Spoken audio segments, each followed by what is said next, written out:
उन्होंने मुझे, माननीय गृह मंत्री जी ने मुझे टेलीफोन करके जन्मदिन पर बधाई दी। ये तो आम बात है, ये तो कर्टसी है। मैं इससे खुश हुआ, गदगद हुआ। हम बीजेपी के नेताओं से भी संपर्क में हैं। क्या संपर्क होता रहता है।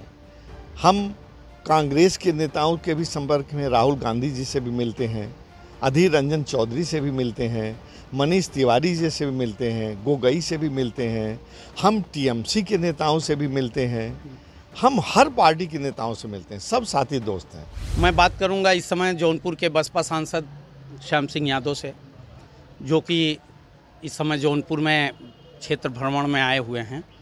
हम उनसे बात करेंगे विभिन्न पहलुओं पे। विधान परिषद का चुनाव हुआ, उसमें बसपा और सपा कांग्रेस सभी दलों का सुपड़ा साफ हो गया। साथ ही साथ विधानसभा चुनाव में जो बसपा हाशिए पर आ गई, उन बिंदुओं पर भी बात करेंगे। साथ ही साथ बात करेंगे कि श्याम सिंह यादव जी बसपा से सांसद हैं, बावजूद इसके लोकसभा में हमेशा केंद्रीय मंत्री नितिन गडकरी जैसे नेताओं की तारीफ भी करते हैं। हम विभिन्न पहलुओं पे बात करेंगे। सबसे पहले श्याम सिंह यादव जी, आपका स्वागत है। धन्यवाद।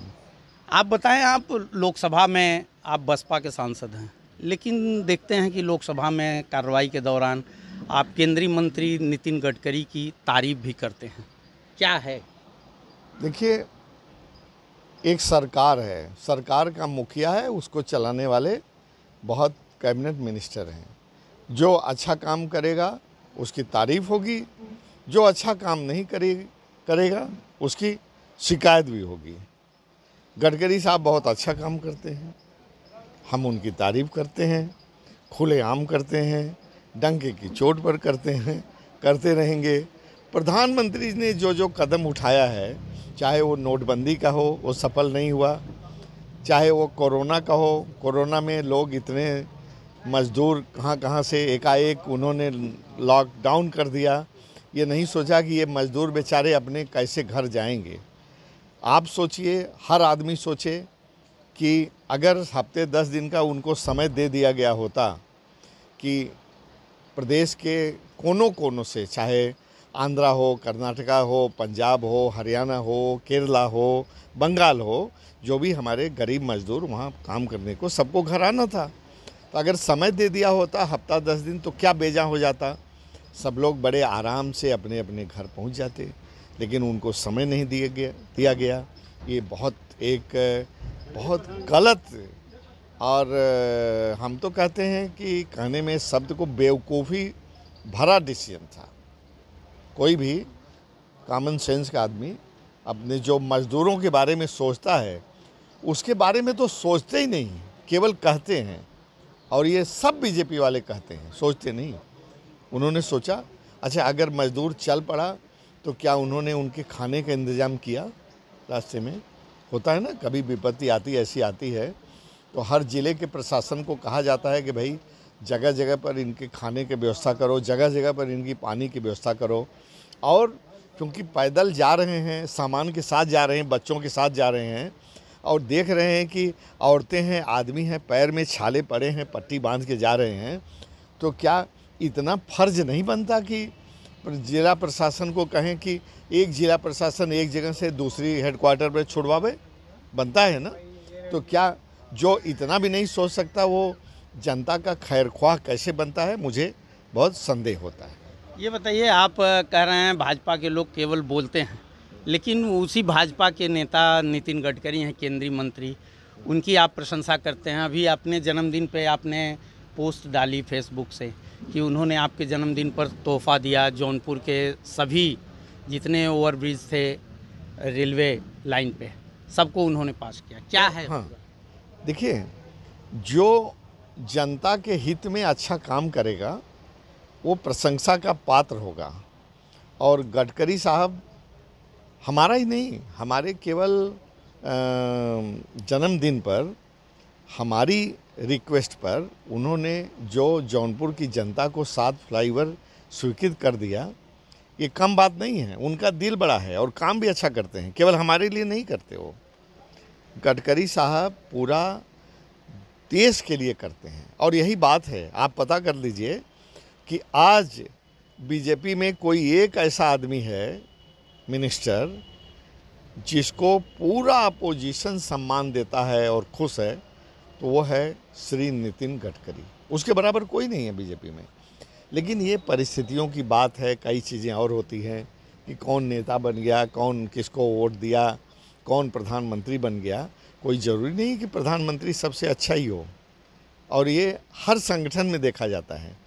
कोई ज़रूरी नहीं कि किसी संगठन का मुखिया उस संगठन के तमाम पदाधिकारियों में सबसे अच्छा ही हो। यहाँ हम ऐसा ही महसूस करते हैं। तो आप समय समय पे ये भी कहते हैं कि अगर ज़रूरत पड़ी सदन में प्रधानमंत्री के समर्थन की, तो नितिन गडकरी जी अगर प्रधानमंत्री के लिए आते हैं तो हम सारे दलों को बाधाएं तोड़ के हम समर्थन करेंगे। जाहिर है, मैं तो उनसे खुश हूँ। और हर आदमी का एक क्रेडिबिलिटी होती है, एक काम करने का तरीका होता है, उसकी पर्सनालिटी होती है। ठीक है, केवल इसलिए वो आदमी हवाई बात नहीं करता। जो और लोग हवाई बात करते हैं, करते कुछ नहीं है। हवाई बातें उन्होंने बहुत की, हवाई बातें की कोरोना में की, हवाई बातें कर रहे हैं बेरोजगारी पर कर रहे हैं, हवाई बातें कर रहे हैं महंगाई और डीजल और पेट्रोल की महंग, सभी हवाई बात कर रहे हैं।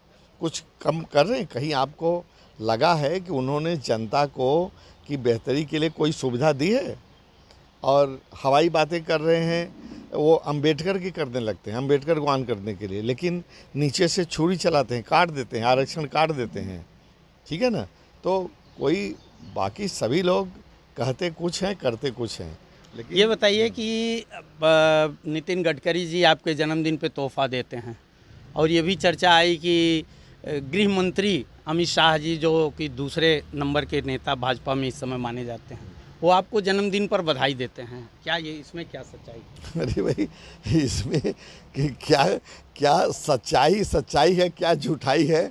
उन्होंने मुझे, माननीय गृह मंत्री जी ने मुझे टेलीफोन करके जन्मदिन पर बधाई दी। ये तो आम बात है, ये तो कर्टसी है। मैं इससे खुश हुआ, गदगद हुआ कि उन्होंने मुझे याद किया। ये तो सामान्य सी प्रक्रिया है। सब अपोजिशन वाले भी एक दूसरे को देते रहते हैं। अरे प्रधानमंत्री जी राहुल को देते हैं, राहुल प्रधानमंत्री देते हैं, प्रधानमंत्री जी दूसरे अपने अपोजिशन के भी लोगों को जन्मदिन पर और इस तरह से खास दिनों पर देते रहते हैं। ये तो एक सामान्य प्रक्रिया है। लेकिन हम एक जैसे अदना एमपी, साधारण एमपी जौनपुर के हैं आपके उन्होंने हमको टेलीफोन पर करके बधाई दी, तो मुझे खुश होना चाहिए ना, मुझे गदगद होना चाहिए कि देश का प्रधानमंत्री ने मुझको याद, तो उसके गृह मंत्री ने मुझे याद तो किया ना। तो इसमें तो कोई ख़ास बात नहीं है, मुझे याद किया, उसका बहुत बहुत धन्यवाद है। 2024 चुनाव लोकसभा, इसमें क्या माना जाए कि आप जिस हिसाब से चल रहा है आपका भाजपा के नेताओं से ट्यूनिंग, भाजपा के नेता पहली बार मैं देख रहा हूं कि आपको बधाई दे रहे हैं, केंद्रीय गृह मंत्री, मेरे याददाश्त में पहली बार। आपने ये सवाल अच्छा किया, हालांकि पॉलिटिकल सवाल है, लेकिन मैं हर चीज़ का खुल्लम खुल्ला जवाब देता हूं। हम बीजेपी के नेताओं से भी संपर्क में हैं, क्या संपर्क होता रहता है। हम कांग्रेस के नेताओं के भी संपर्क में, राहुल गांधी जी से भी मिलते हैं, अधीर रंजन चौधरी से भी मिलते हैं, मनीष तिवारी जी से भी मिलते हैं, गोगई से भी मिलते हैं, हम टीएमसी के नेताओं से भी मिलते हैं, हम हर पार्टी के नेताओं से मिलते हैं, सब साथी दोस्त हैं। और संसद में एक चीज़ तो मैंने इतना ज़रूर देखा कि भले एक दूसरे की खिंचाई करें और उसके बोलते पर दूसरा हल्ला मचावे, हाँ, लेकिन जैसे ही संसद से हट करके सेंट्रल हॉल में जाते हैं, सब एक दूसरे को बधाई देते हैं, बहुत अच्छा बोला, बहुत अच्छा बोला, ये सब एक दूसरे को करते हैं। और हाँ, और जो आपको एक बात और कह दूं, एक असाउद्दीन ओवैसी हैं, सब लोग समझते हैं कि जब बोलते हैं तो बीजेपी के लोग खड़े हो जाते हैं हल्ला मचाने। ठीक है, उनके सब पूरी दुनिया समझती है कि बीजेपी की जैसे हिट लिस्ट में है। कुछ लोग कहते हैं हिट लिस्ट में है, कुछ लोग कहते हैं बीजेपी के बी टीम है। खैर, इससे मेरा मतलब नहीं है, जो भी लोग कहें, लेकिन इतना सब लोग समझते हैं कि असाउद्दीन ओवैसी जो है अच्छा बोलते हैं, लेकिन बीजेपी वाले बड़ा टारगेट करते हैं। लेकिन जैसे ही बोल के संसद से भीतर सेंट्रल हॉल में जाते हैं, हमने देखा है, चाहे हम हो, चाहे किसी पार्टी को हो, चाहे बीजेपी का भी सांसद हो, वो उनको बधाई देता है। बहुत अच्छा बोले ओवैसी साहब। तो वहाँ का दूसरा कल्चर है, ये आप सब लोग को बता रहे हैं। 2019 में बहुजन समाज पार्टी की 10 सीटें आई थी उत्तर प्रदेश में, 10 लोकसभा सांसद हुए थे। वहीं पे 2-3 साल के बाद 2022 के विधानसभा चुनाव में मात्र 1 सीट आती है। तो क्या ये माना जाए कि 2024 को मद्देनज़र रखते हुए श्याम सिंह यादव हाथी की सवारी छोड़ के कमल पे सवार हो सकते हैं, कमल को थाम सकते हैं? देखिए, मैं इस पार्टी का सदस्य हूँ, एमपी हूँ। अभी ये इस तरह से सोचना बहुत दूर की बात है। हमारा यही कह सकते हैं कि हमारा सबसे मिलना, बैठना, उठना, बैठना सब कुछ है। अब बहुत तरह की परिस्थितियाँ होती हैं और उस परिस्थितियों को यहाँ बहुत तरह की होती हैं, दर्जनों होती हैं।